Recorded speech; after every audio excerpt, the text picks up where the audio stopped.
My name is Olu Balogun. People fondly call me Olu, and I am from the southwestern part of Nigeria, Lagos to be precise. I grew up in a family of five. My brothers, I have three brothers and two sisters.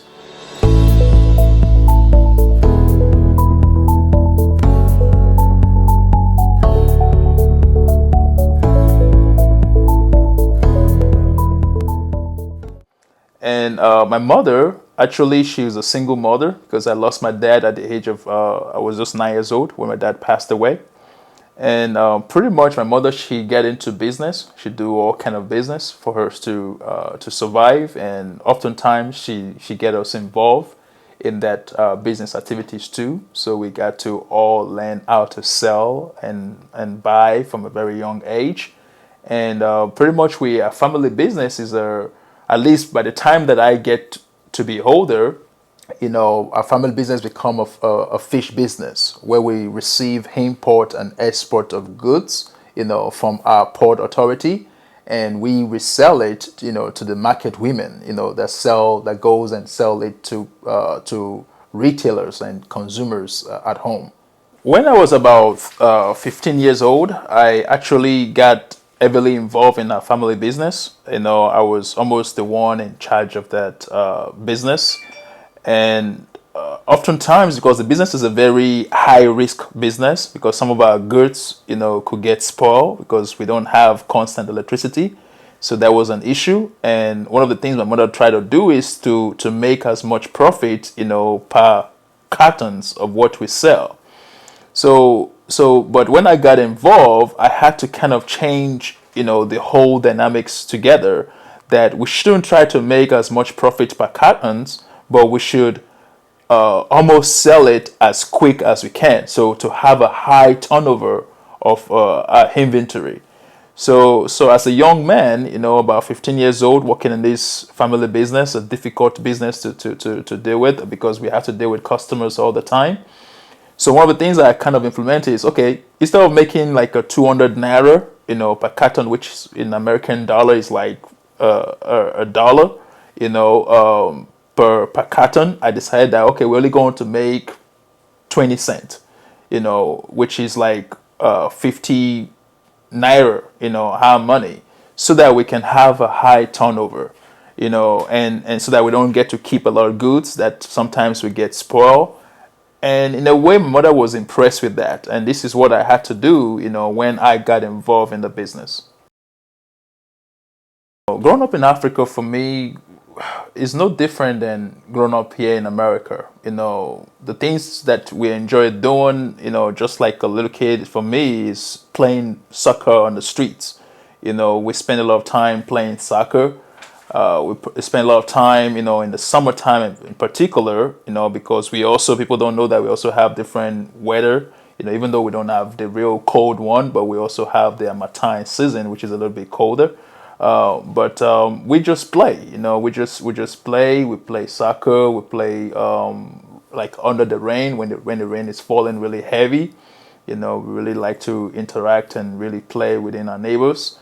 And on several occasions we even get flooded. And when we do get flooded, we as little kids will make some boat like thing so that we can really play along that water, and really have some fun. So growing up was really fun, even though we had some financial challenges which were not apparent to us, because at least we're able to get to eat what we want to eat, but we do know that we are not better off.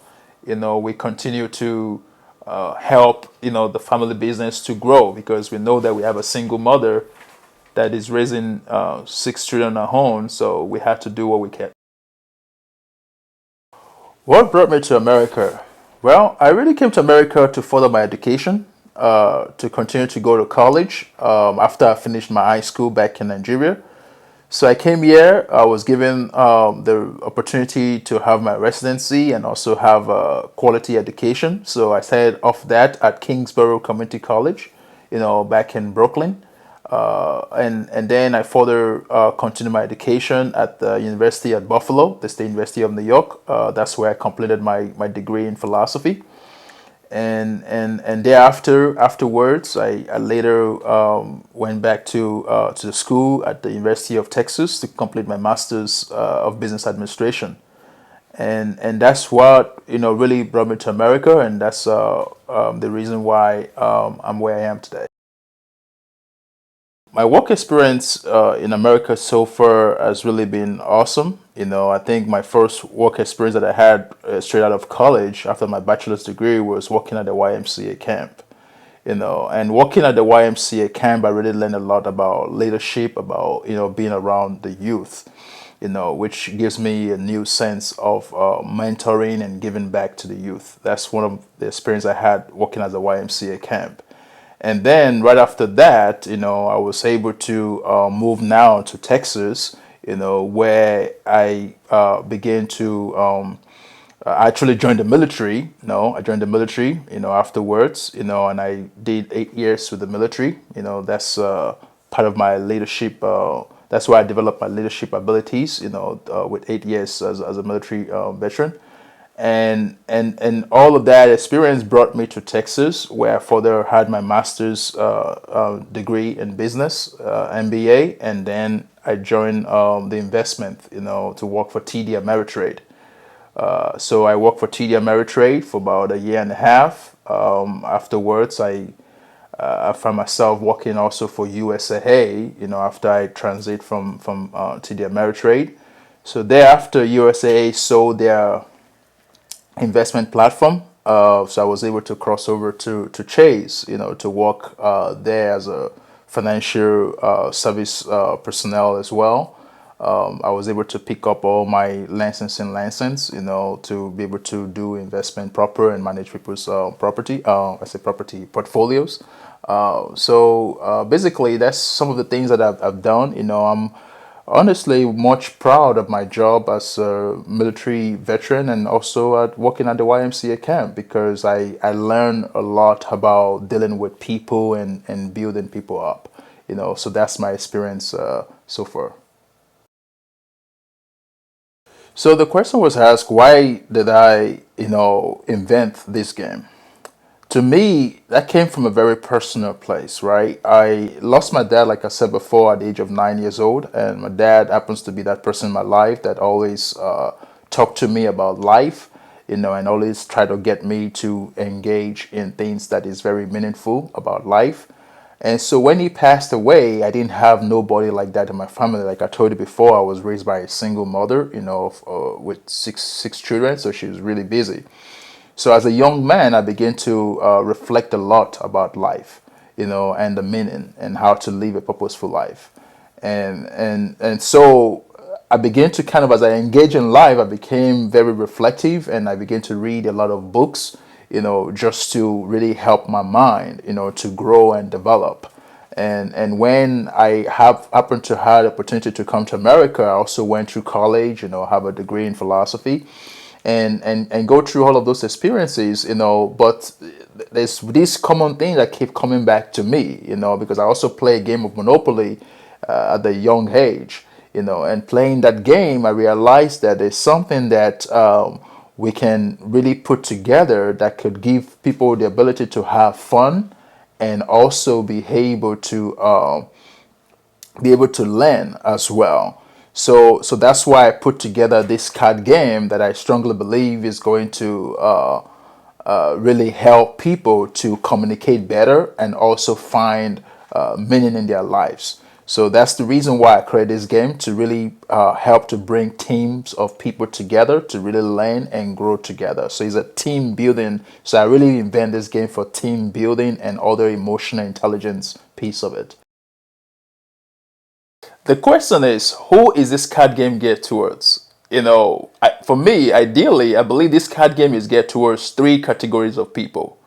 But before I talk about these categories, I have to also answer, why will these three category of people be interested in this card game? To me, I create this card game out of the great spirit of people being able to play and be very much interactive and have fun together as a team, right, is a team building piece of card game. And I believe also that as people play, they will be able to communicate better, because this card game has some specific words and phrases in it that is going to be a bit thought provoking to really get people to talk about things that will get them to be a bit more productive. At the same time, they're also having fun. So team building and communication is the key piece of that card game. So now let's look at these three categories of people that really would benefit from this game. The first is the corporation, right? Corporation that really wants to build their team. They really want their team to really do well together, to really be more productive together. So they are the major player that would need this game. So I'm kind of looking at corporate trainers, that would want to try to implement this game, and even I myself, I will position myself to proper be like a leadership, to come to corporations and give that leadership conversation, to people in the C-suits, or even generally, just to help enhance the team building aspect of these things. So, but that's who this card game, I believe, is get towards. The second category of people, I believe this game is actually going to really benefit as well, is going to be educational institutions. So if you're around students, right, and you want to begin to train them to be able to work together as a team and build on their communication skills, this card game is actually for you as well. So educational institutions, it could be from the middle school level to high school to college level, because building people up as a team and be able to communicate well is very essential for any success in life and in business. So that's why this game could really be used by people in the educational institutions. So we have counselors, we have people that may want to use this card game in the classrooms.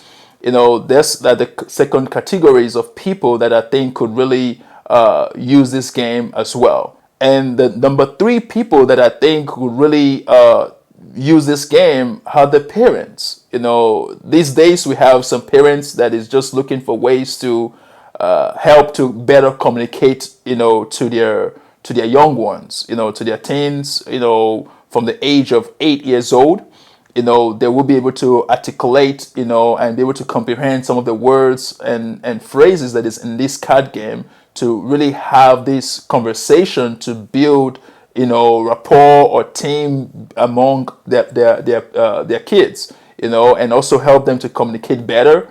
They will be able to use it as a way to really pass on some good family value, to their kids, because this is also purpose driven, right? To give them a clarity in their purpose. So that is the third group of people that believe this card game really going to benefit as well. So the question is, what do you think will be the major impact of this card game? To me, I believe the major impact of this card game will really be to help people to communicate better, right? To really help people to work together as a team. We all know that team is essential, right? Google, Amazon, all of the major corporations in this world really pride themselves to be a team, efforts to really achieve whatever business success they want to achieve. So that's why it's essential that we also work on building teams. So the major impact this card game will actually have is helping people to communicate well and also build together as a team. But more very important for me is also being able to get people to be more purposeful, about their work, be more purposeful about their business, to really get into the art of answering the necessary questions about themselves, such as what is your purpose for doing that? What is your skills? What is your talent? And how can you get yourself, in line with what you need to do to really enjoy what you do as far as your job is concerned?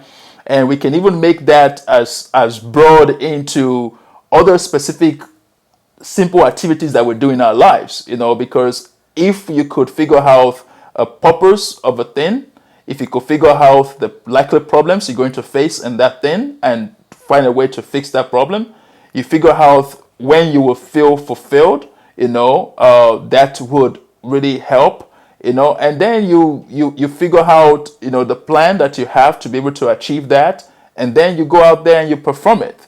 That is a major concept of this card game, but it's so fun, it's so interactive, and I just want people to really be able to communicate well, build a team, and have a purposeful life.